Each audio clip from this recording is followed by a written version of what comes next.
You replay the conversation for hours, even when everyone else already forgot it happened. A single pause in someone's voice can stay with you longer than the whole day. You can look calm on the outside while your mind is still arguing backstage. And the strangest part is, you usually know you're overthinking while it's happening, but knowing doesn't stop it. Because this is not just about insecurity. It's about awareness that never fully powers down. It's about hearing what was said, what wasn't said, and what might have been meant. It's about noticing shifts other people walk right past without a second thought. And when your mind catches every signal, it doesn't simply move on. It starts building a case. It reviews your words, their face, the timing, the silence afterward, the energy underneath everything. So while other people finish the conversation, you keep living inside it. Emotionally aware people often overthink conversations because they rarely experience words as just words. They hear tone hiding inside language. They feel tension hiding inside politeness. They notice when someone says, "I'm fine," with a voice that clearly isn't. They catch tiny breaks in eye contact that most people would never remember. They hear the sentence behind the sentence. And once you start hearing life that way, ordinary conversations stop feeling ordinary. A text message feels loaded. A delayed reply feels symbolic. A joke that lands slightly wrong feels like a clue. A short answer can feel bigger than it looks, not because you're dramatic, because your brain has learned that small things sometimes carry the real meaning. That learning usually didn't come from nowhere. It came from living in environments where emotional safety was inconsistent. It came from trying to read people before they fully revealed themselves. It came from learning that mood changes mattered. It came from noticing when someone's smile didn't match their eyes. It came from realizing that peace could disappear without warning. So your mind adapted. It became early warning systems stacked on top of each other. It became a detector for disappointment, distance, conflict, and rejection. It became incredibly skilled at reading emotional weather before the storm officially arrived. And that skill probably helped you at some point. It may have protected you from being blindsided. It may have helped you survive tense homes, unpredictable relationships, or emotionally confusing dynamics. It may have made you the person who sensed things first. The person who noticed when everyone else pretended everything was normal. The person who understood the room before anyone explained it. But survival skills do something tricky when they outlive the danger. They keep scanning even when the threat is smaller now. They keep asking questions after the moment is already past. They keep pulling meaning from places where meaning might not even exist. That's why overthinking a conversation can feel less like a choice and more like a reflex. You're not always looking for drama. Sometimes you're looking for certainty. And emotionally aware people often want certainty because ambiguity feels louder to them. If something feels slightly off, your system doesn't file it away casually. It flags it. Then your mind circles around it like it's trying to protect you from future pain. Did I say too much? Did they seem uncomfortable? Why did their energy change after that part? Why did they go quiet right there? Was that joke actually a criticism? Did I make them pull away without realizing it? These questions are exhausting, but they also make emotional sense. Because when you've learned that connection can shift quickly, you start studying every shift. You don't just remember the conversation. You dissect it. You compare the beginning to the ending. You compare their warmth to their distance. You compare what they said to what they usually say. And before long, you're not in the moment anymore. You're in reconstruction mode. That's one reason emotionally aware people can look socially capable and still feel mentally wrecked. They can hold a conversation just fine. The hard part starts afterward. When the room gets quiet, the replay begins. You remember your wording with painful clarity. You remember the look on their face after a specific sentence. You remember the tiny hesitation before they answered. And your mind treats those details like evidence instead of passing moments. Here's what makes it even more complicated. A lot of emotionally aware people are not only reading others, they're reading themselves in real time too. They're monitoring their tone, their expression, their emotional impact, their level of openness. They're trying to be honest without being too much, warm without being needy, funny without being awkward, real without becoming emotionally unsafe for the other person. That inner monitoring creates a strange split. Part of you is having the conversation, another part is watching you have it, and the watcher is taking notes. So afterward, you don't just wonder what they thought, you wonder who you were in that moment. Did I come across guarded? Did I sound intense? Did I seem cold when I was actually just tired? Did I reveal too much because I finally felt safe? Was I myself, or was I performing safety again? This is why overthinking conversations can become an identity-level experience. It isn't only about social anxiety. Sometimes it's about the fear of being misread. And for emotionally aware people, being misread can feel strangely painful because they spend so much of life trying to read everyone else accurately. They offer nuance to people, but notice hidden sadness, unspoken stress, quiet resentment, nervous humor, and swallowed disappointment. So when someone flattens them into the wrong version, it cuts deep.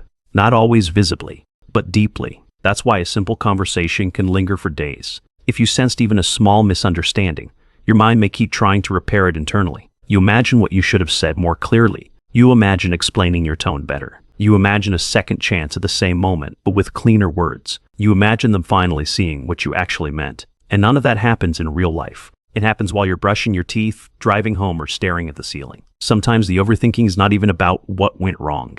Sometimes it's about what felt unexpectedly good. That can be just as destabilizing.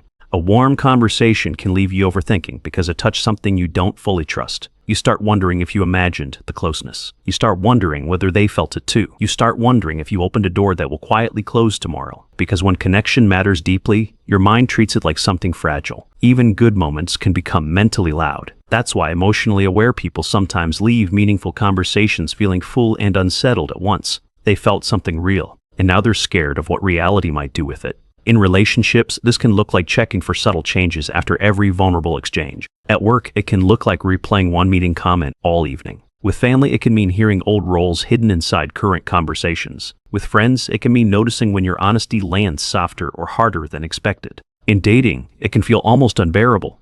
One sentence gets analyzed like a riddle. One texting pattern becomes a whole emotional weather report. One shift in enthusiasm can send your mind looking for the exact turning point. Not because you're weak, because attachment makes perception sharper, and emotional awareness makes sharp perception even harder to ignore. There's also another layer most people don't talk about. Emotionally aware people often carry a strong sense of responsibility inside connection. They don't just care about being understood. They care about not causing harm. So, after conversations, they may obsess over whether they overwhelmed someone, disappointed someone, or missed someone's pain. They think about the moment they changed the subject too fast. They think about the joke they should have softened. They think about the text they still haven't sent back perfectly. They think about whether someone left, feeling unseen. That kind of overthinking doesn't come from selfishness. It often comes from conscience mixed with sensitivity. You care, so your mind keeps working long after the interaction ends.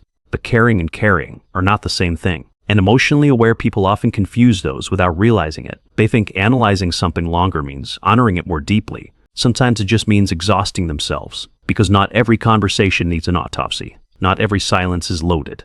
Not every strange tone is a hidden verdict. Not every pause means you failed somewhere. Sometimes people are tired. Sometimes they're distracted. Sometimes they're fighting battles that have nothing to do with you. And sometimes a conversation was simply a conversation. That can be surprisingly hard to accept when your nervous system is built for depth. Depth is beautiful, but depth without boundaries becomes self-interrogation. And self-interrogation can wear down even the most insightful person. You start doubting your own warmth. You start revising your personality. You start becoming careful in places where you used to be natural. Then the very awareness that once made you emotionally gifted starts making you emotionally tired. This is the part that matters most. Your overthinking is not proof that something is wrong with you.